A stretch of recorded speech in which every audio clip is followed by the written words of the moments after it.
രാജേഷേ, ഡാ രാജേഷേ. ഡോറിൽ മുട്ടി ആരോ ഉറക്കെ വിളിക്കുന്നത് കേട്ടാണ് രാജേഷ് ഉണർന്നത്. അവൻ അരികിലിരുന്ന ഫോൺ എടുത്തു നോക്കി. 1 മണിയാകാൻ 5 മിനിറ്റ്. ആരാ ഈ പാതിരാത്രിക്ക്? ഡോറിൽ മുട്ട് കേട്ടുകൊണ്ടേയിരുന്നു. രാജേഷ് എന്ന് വിളിക്കുന്നുമുണ്ട്. അവൻ ഉറക്കച്ചടവോടെ എണീറ്റ് ഡോർ തുറന്നു.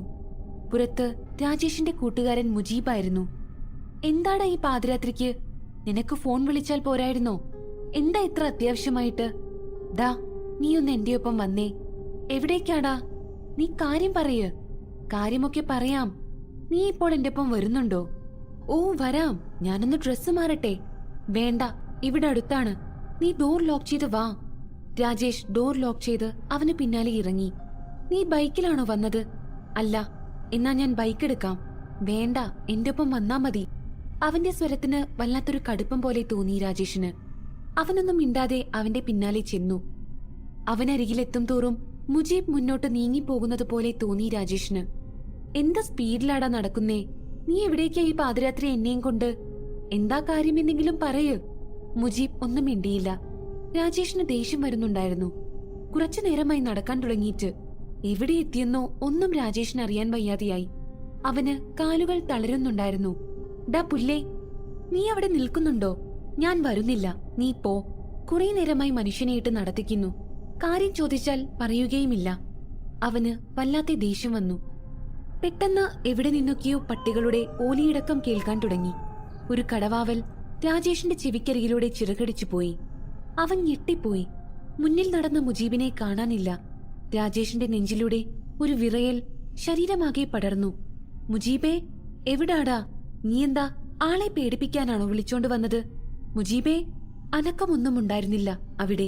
രാജേഷിന്റെ നെഞ്ചിടിപ്പ് വേഗത്തിലായി. താൻ എവിടെയാണ് നിൽക്കുന്നതെന്ന് പോലും അവൻ അറിയാൻ വയ്യാതെയായി.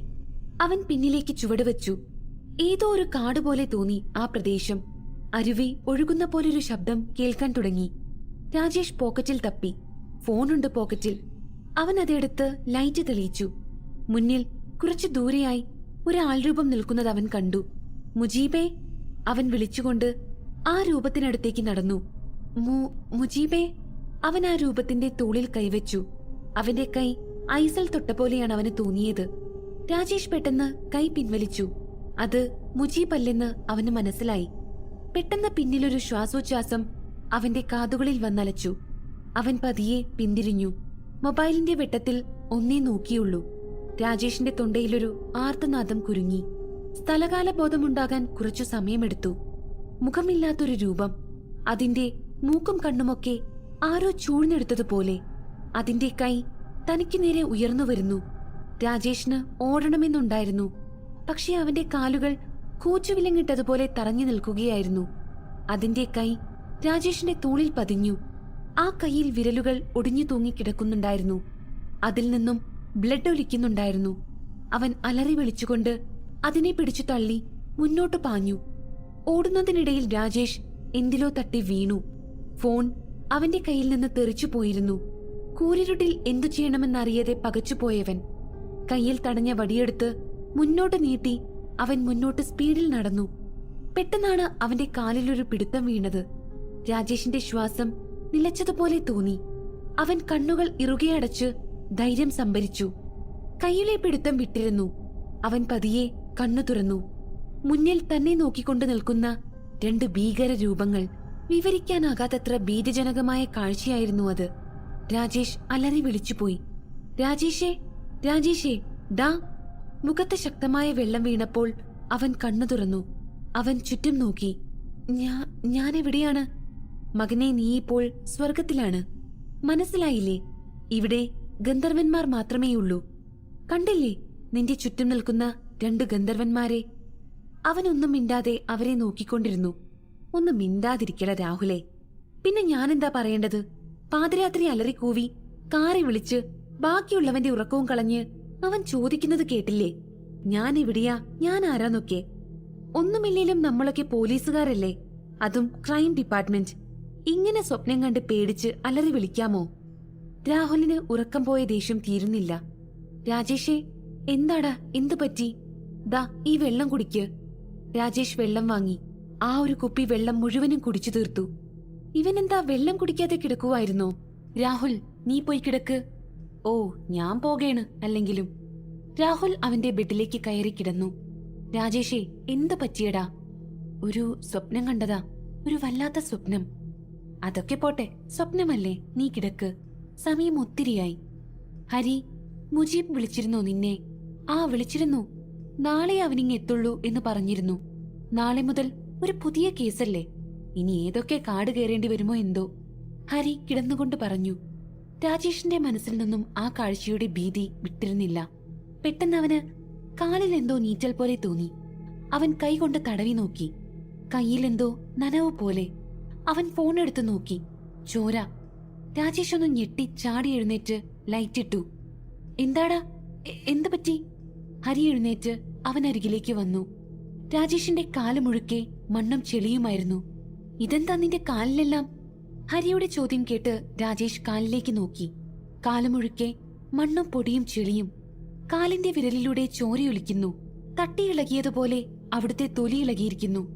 രാജേഷ് ഒരു ഉൾക്കിടലത്തോടെ ഹരിയെ നോക്കി. അവന്റെ കണ്ണുകളിലൊരു ഭീതി ഹരി കണ്ടു. എന്താടാ? ഹരി, ഞാനപ്പോൾ കണ്ടത് സ്വപ്നമല്ലേ? സത്യമായിരുന്നോ? ഞാൻ സ്വപ്നത്തിൽ യഥാർത്ഥത്തിൽ നടക്കുകയായിരുന്നു. എന്തൊക്കെയാണ് നീ പറയുന്നത്? അറിയില്ല ഹരി, പറഞ്ഞാൽ വിശ്വസിക്കുമോന്നും അറിയില്ല. ഞാനും കൺഫ്യൂഷനിലാണിപ്പോൾ. യാഥാർത്ഥ്യം എന്താണെന്നും ഇല്യൂഷൻ എന്താണെന്നും അറിയാതെ. പെട്ടെന്ന് വല്ലാത്തൊരു കാറ്റ് വീശാൻ തുടങ്ങി. അടഞ്ഞുകിടന്ന ജനാല കാറ്റിന്റെ ശക്തിയിൽ വീണ്ടും തുറന്നടഞ്ഞു. മേശമേലിരുന്ന ഫയൽ ആരോ എടുത്തെറിഞ്ഞെന്ന പോലെ അവർക്കടുത്തേക്ക് വന്ന് വീണു. അതിലെ പേപ്പറുകൾ നാലുപാടും പറന്നു. ഹരി ആ പേപ്പറുകൾ എടുക്കാൻ ശ്രമിച്ചു. നീ ആ ജനലൊന്ന് അടയ്ക്കൂ. രാജേഷ് എഴുന്നേറ്റ് ജനലിനടുത്തേക്ക് ചെന്നു. ഗേറ്റിന്റെ നേർക്കൊരു നിഴൽ നീങ്ങിപ്പോകുന്നതായി അവന് തോന്നി. അവൻ ജനലടയ്ക്കാതെ അങ്ങോട്ട് നോക്കി നിന്നു. എന്ത് കാഴ്ച കാണുവാടാ? ജനലടയ്ക്കട കോപ്പേ. അവനിൽ നിന്ന് അനക്കമൊന്നും കാണാതായപ്പോൾ ഹരി ദേഷ്യത്തോടെ അവനടുത്തേക്ക് ചെന്നു. രാജേഷ് നോക്കുന്നിടത്തേക്ക് അവനും നോക്കി. ഒരു രൂപം വായുവിൽ ഒഴുകിപ്പോകുന്ന പോലെ ഗേറ്റിനു നേർക്ക് പോകുന്നത് അവനും കണ്ടു. ഹരി പതിയെ കൈയെടുത്ത് രാജേഷിന്റെ തോളിൽ വെച്ചു. എന്താടാ അത്? അവൻ അനക്കമൊന്നുമില്ലാതെ നിൽക്കുകയാണ്. പെട്ടെന്ന് ആ രൂപം നിന്നു. തിരിഞ്ഞതും ജനാല ശക്തിയായി വന്നടിച്ചു. രണ്ടാളും ഞെട്ടി വിറച്ചുപോയി. പെട്ടെന്ന് ഹരിയുടെ തോളിൽ ഒരു കൈ പതിഞ്ഞു. വിറയലോടെ ഹരി തിരിഞ്ഞു നോക്കി. മൂടിപ്പൊതച്ചൊരു രൂപം. അയ്യോ! രാജേഷും ഹരിയുടെ നിലവിളി കേട്ട് ഭയന്ന് തിരിഞ്ഞു നോക്കി. പെട്ടെന്ന് ആ രൂപം മൂടിയിരുന്ന ഷീറ്റ് മാറ്റി. രാഹുൽ. ഹരിക്ക് ദേഷ്യം ഇരച്ചു വന്നു. അവൻ രാഹുലിന്റെ നേരെ തട്ടിക്കേറി. മനുഷ്യൻ പേടിച്ചിരുണ്ട് നിൽക്കുമ്പോഴാ അവന്റെ ഒരു ഫാൻസി ഡ്രസ്. സോറി അളിയ. കാറ്റിൽ ജനാല അടഞ്ഞ ശബ്ദം കേട്ട് ഞാൻ ഉണർന്നു. നോക്കിയപ്പോൾ നിങ്ങൾ രണ്ടാളും പുറത്തേക്ക് നോക്കി നിൽക്കുന്നത് കണ്ടു. എന്താണെന്നറിയാനാ ഞാനും വന്ന് നോക്കിയത്. നീ കണ്ടോ? മൂവരും ബെഡിലേക്കിരുന്നു. സംതിങ് റോങ് അല്ലേ ഹരി? എന്തായിരുന്നു അത്? അറിയില്ല. ഈ പ്രേതത്തിലും മറ്റും നീ വിശ്വസിക്കുന്നുണ്ടോ? പ്രേതമോ? രാഹുൽ കുറച്ചുകൂടി അവർക്കടുത്തേക്ക് നീങ്ങിയിരുന്നു. ഹരി ഒരു പുച്ഛഭാവത്തിൽ അവനെ നോക്കി. നീ ഇപ്പോൾ വെളിയിൽ കണ്ടത് എന്തായിരുന്നു പിന്നെ? അതൊരാള് നടന്നു പോകുന്നതല്ലായിരുന്നോ? നോ, അതൊരു നെഗറ്റീവ് എനർജി ആയിരുന്നു. ശരിക്കു പറഞ്ഞാൽ ആത്മാവ്, പ്രേതം എന്നൊക്കെ പറയാം. രാഹുൽ അവനടുത്തേക്ക് നീങ്ങിയിരുന്നു കൊണ്ട് ചോദിച്ചു. അല്ല, അത് നിനക്കെങ്ങനെ മനസ്സിലായി? അതൊരാളായിക്കൂടെ? നമ്മളിവിടെ വന്നിട്ട് വെറും 3 days ആണായത്. ഇവിടുത്തെ കാര്യങ്ങളൊന്നും നമുക്കറിയില്ലല്ലോ. പുറത്ത് നാരായണേട്ടനുണ്ട്, അയാളായിക്കൂടെ? അല്ലെങ്കിൽ വേറെ ആരെങ്കിലും? നോ രാഹുൽ, നീ ഇത് കണ്ടോ? ഹരി അവന്റെ കൈ ഉയർത്തിക്കാട്ടി. 3 നിറത്തിലെ ചരട്, ഒരു പ്രത്യേക രീതിയിൽ നെയ്തെടുത്തതിൽ ചെറിയൊരു ലോക്കറ്റ്, അതിനുള്ളിലൊരു രുദ്രാക്ഷം. ഇത് എന്റെ മുത്തശ്ശൻ കെട്ടിത്തന്നതാണ്. കുറച്ച് മന്ത്രവും തന്ത്രവും ഒക്കെയുള്ള തറവാടാണ് എന്റേതെന്ന് നിങ്ങൾക്കറിയാലോ. എനിക്കതിലൊന്നും താല്പര്യമോ അധികം വിശ്വാസമോ ഒന്നും ഉണ്ടായിരുന്നില്ല. പക്ഷെ മുത്തശ്ശൻ കെട്ടിത്തന്നതുകൊണ്ട് അഴിച്ചു കളഞ്ഞിട്ടുമില്ല. നെഗറ്റീവ് എനർജി അടുത്തു വന്നാൽ ഈ രുദ്രാക്ഷം ചുവന്ന നിറത്തിലാകും. അതിന്റെ വൈബ്രേഷനും എനിക്ക് അനുഭവപ്പെടും. അങ്ങനെ ഒരു ശക്തിയാലും എനിക്ക് ആപത്തൊന്നും ഉണ്ടാകരുതെന്ന് കരുതി കെട്ടിത്തന്നതാണ്. നമ്മുടെ കേസ് അന്വേഷണത്തിനിടയിൽ പലയിടത്തും വെച്ച് എനിക്കത് അനുഭവപ്പെട്ടിട്ടുണ്ട്. ബട്ട് ഞാൻ അപ്പോഴൊക്കെ കരുതിയത് നെഗറ്റീവ് എനർജി ഉള്ള പല സ്ഥലങ്ങളിലും പോയിട്ടുള്ളതല്ലേ. കൊലപാതകം നടന്നിടത്തും ശ്മശാനത്തിലും അങ്ങനെയുള്ള സ്ഥലങ്ങളിലൊക്കെ ചെല്ലുമ്പോൾ വൈബ്രേഷൻ ഉണ്ടാകാറുണ്ട്. രുദ്രാക്ഷം ചുവന്ന നിറത്തിൽ പക്ഷെ ആയിട്ടില്ല. എന്നാൽ ഇന്ന് നീ നിലവിളിച്ചുണർന്നപ്പോൾ ഞാൻ ഓടി വന്നില്ലേ? നിന്റെ അടുത്ത് വന്നപ്പോൾ വല്ലാത്തൊരു ഫീലിംഗ് ആയിരുന്നു എനിക്കുണ്ടായത്. എന്തൊക്കെയാ ഹരി നീ പറയുന്നത്? ഞാനപ്പോൾ സ്വപ്നം കണ്ടതല്ലേ? അതെന്തായിരുന്നു? എന്റെ ദേഹത്തെ ചെളിയും മറ്റുമൊക്കെ എങ്ങനെ വന്നു? അറിയില്ല രാജേഷ്, എന്തൊക്കെയോ പ്രശ്നങ്ങളുണ്ട്. അത് ഈ വീട്ടിലാണോ പുറത്താണോ ഒന്നും അറിയില്ല. എന്തായാലും നാളെ മുതൽ നമ്മുടെ ഡ്യൂട്ടി തുടങ്ങുകയല്ലേ. ഹരി താഴെ കിടന്ന ഫയൽ എടുത്തുവെച്ചു. പേപ്പറുകളെല്ലാം എടുത്ത് അടുക്കി അതിനുള്ളിൽ വെച്ചു. പേപ്പറുകൾക്കിടയിൽ നിന്നും ഒരു ഫോട്ടോ ഊർന്ന താഴെ വീണു. രാജേഷ് ആ ഫോട്ടോ എടുത്തു നോക്കി. സുന്ദരനായ ഒരു യുവാവ്. അവൻ ആ ഫോട്ടോയിലേക്ക് നോക്കിയിരുന്നു. ഹരി ഫോട്ടോ വാങ്ങി നോക്കിയിട്ട് രാജേഷിന്റെ മുഖത്തേക്ക് നോക്കി. ആദിത്യൻ, നമ്മുടെ ടാർഗറ്റ്. ആ ഫോട്ടോയിലെ ആദിത്യന്റെ കണ്ണുകൾ വല്ലാതെ തിളങ്ങി. ഹരി അത് കണ്ടില്ല. അവൻ ഫോട്ടോ ഫയലിലേക്ക് വെച്ചു. മൂവരും കിടന്നു. ഹരി, എന്താടാ? അളിയ, പിന്നെ നിനക്കൊറ്റയ്ക്ക് കിടക്കാൻ പേടിയല്ലേ? ഞങ്ങൾ രണ്ടാളും അപ്പുറവും ഇപ്പുറവും കിടക്കാം. പറഞ്ഞു തീരും മുമ്പേ രാഹുൽ ബെഡ് നീക്കി അവന്റെ അരികിൽ കൊണ്ടുവന്നിട്ടു. അത് ശരിയാ, ഉറക്കമൊഴിയാതെ രണ്ടുപേരും കിടന്നുറങ്ങിക്കോ, ഞാനുണ്ടടുത്ത്. അവൻ തലവഴി ബ്ലാങ്കറ്റ് വലിച്ചു മൂടി. നീയൊക്കെ എങ്ങനാടാ പോലീസിലെത്തിപ്പെട്ടത്? പേടിത്തൊണ്ടന്മാർ. ഒരു വളിച്ച ചിരിയോടെ രാജേഷും അവർക്കരികിൽ വന്നു കിടന്നു.